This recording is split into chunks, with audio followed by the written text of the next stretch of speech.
comme sur ce qui vient d'être dit. Il a été question d'Adolphe Thiers. Adolphe Thiers a massacré les communards. Et dans les communards, il y avait beaucoup de personnes. Et je crois aussi que dans les communards, il y avait beaucoup de maçons. C'est tout. Et qu'Adolphe Thiers a massacré. Je parlais de la République, je parlais dans ce cadre-là. Mais moi je suis pour qu'il y ait du débat, et tant mieux qu'il y ait. Mais je sais ne pas faire d'amalgame. Il n'y a pas de dialogue. Comme l'a dit André, il y a eu le mouvement des Gilets jaunes, qui était très divers, et puis il y a eu ensuite la récupération politique d'Emmanuel Macron, qui a été celle du grand débat national. Bon, alors moi aussi je suis jeune, comme Salvatore, plus jeune même, mais j'ai pu participer quand même au grand débat national, c'était en 2018, moi j'avais 16 ans, c'était dans le Cantal, et je reviens du Cantal ce matin, les trains n'ont pas eu de problème, malgré de grands problèmes, et là aussi on pourrait parler de la responsabilité de l'État et de ce que est la République. Est-ce que les services publics sont les mêmes partout? Est-ce qu'ils existent encore? C'est un grand sujet. Mais sur le sujet des doléances, on pose beaucoup de diagnostics, c'est bien. Sauf que tous les diagnostics ont été posés lors de ce moment du grand débat national par les Françaises et les Français. Il n'y a pas besoin de demander à des cabinets de conseil, de faire des programmes, il n'y a pas besoin même de réfléchir à des programmes politiques si on veut être démocrate. Il faut simplement aller ouvrir les cahiers de doléances qui ont été rédigés par les Françaises et les Français, qui se sont déplacés. Des gens qui n'ont souvent jamais voix au chapitre, qui n'ont pas souvent jamais voix au chapitre, qui n'ont jamais voix au chapitre, qui se sont déplacés parce que le président de la République leur a dit « Écrivez-moi, je vais vous lire ». Et moi j'ai bon souvenir de voir des personnes, souvent âgées, c'est vrai, emprunter les routes sinueuses du Cantal et écrire à Monsieur le Président de la République. Avec aussi une certaine émotion parce qu'ils pensaient que ça allait être lu. Et c'est un mépris terrible. Mais c'est un mépris violent que de ne pas avoir considéré les doléances des Françaises et des Français.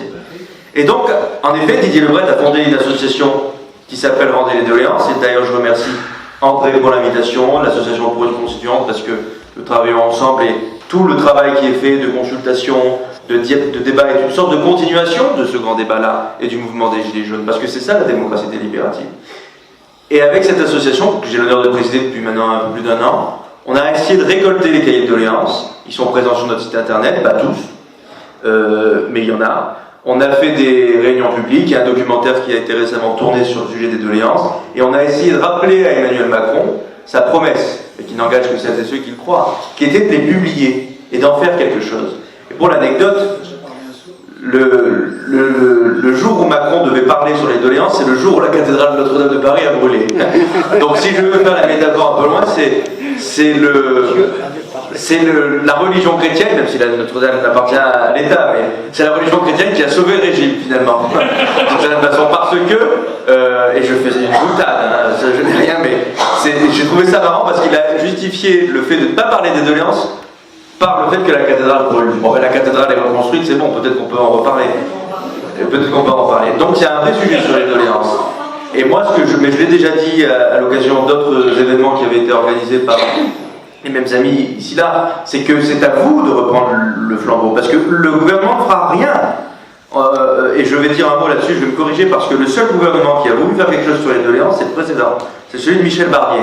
Bon, au-delà de ça, j'ai un engagement politique, je suis engagé au Parti Socialiste, je suis le premier secrétaire du PS dans le Cantal, donc j'ai pas nécessairement d'affinité avec les Républicains de Michel Barnier, mais c'est le seul Premier ministre qui a souhaité engager le débat sur les doléances, et donc on a été reçu par l'une de ses anciennes ministres, qui avait vraiment une volonté. Donc c'est le seul gouvernement. Hein. Pendant 5 ans, les gouvernements macronistes successifs, parce qu'ils ne connaissent souvent rien au pays, parce qu'ils n'ont jamais été élus locaux, parce qu'ils n'ont pas d'expérience professionnelle, parce que ce sont des petits bourgeois.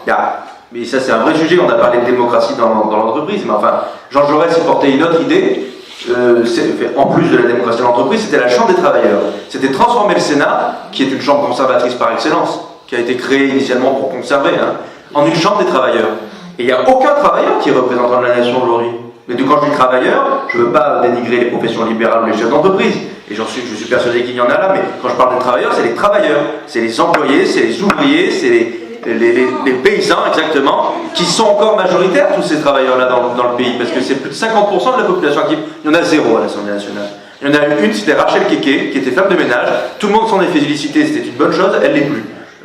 Et donc il y a 0 travailleurs dans l'Assemblée nationale. Donc quand on veut parler de démocratie, c'est aussi d'abord les gens qu'on est censé représenter, mais je ne pense même pas qu'il faut les représenter, ils se représentent très bien tout seuls, qui est l'accès dans la vie. Il y a le CESE, Alors le projet de Gaulle, c'était de fusionner le Sénat et le CESE, c'était une bonne idée. Moi je trouve, bon ben, le référendum qu'il a initié a été révoqué. D'ailleurs sur la Constitution, et je ne veux pas être très long, donc je vais m'arrêter dans peu de temps, même si je pense avoir parlé moins que mes camarades, c'est une compétition. la Constitution de 58 avec le préambule de 46, il y a plusieurs référendums qui avaient été faits avant, dont un en avril 46, qui avait été rejeté. Et dans cette Constitution-là, il y avait comme dans la Constitution qui a été adoptée, il y a une volonté interventionniste de l'État, très importante. Il y a l'article 36 de la Constitution qui avait été prévu en avril 46, qui prévoyait que le droit de propriété devait être limité selon l'intérêt général. Et lorsque l'on regarde, et en fait ça me sert bien parce que j'ai un examen lundi et c'est mon cours de droit public de l'économie, il est question de la Constitution de 46 comme une constitution étatiste, en tout cas qui intervient avec un droit public, avec des notions d'intérêt général qui sont propres seulement à la France. Parce que le droit de l'Union européenne qui existe, il existe, c'est comme ça, il explique lui que c'est l'économie de marché. L'article, il me semble, 119 du traité sur l'Union européenne, c'est que tout État doit se convertir à l'économie de marché. Donc en fait, on a intrinsèquement un problème sur l'Union européenne, c'est que la France ne s'est pas construite sur un modèle anglo-saxon de l'économie de marché. Ça a été des notions abstraites d'intérêt général, de service public qui n'existent nulle part ailleurs, ou qui a existé dans des pays qu'on a colonisés, on a eu un accord avec le Liban, avec la Syrie, etc. Donc le lien que je veux faire avec ce qui est des doléances, c'est que c'est à vous d'aller chercher les doléances qui sont présentes dans les archives départementales que vous pouvez consulter.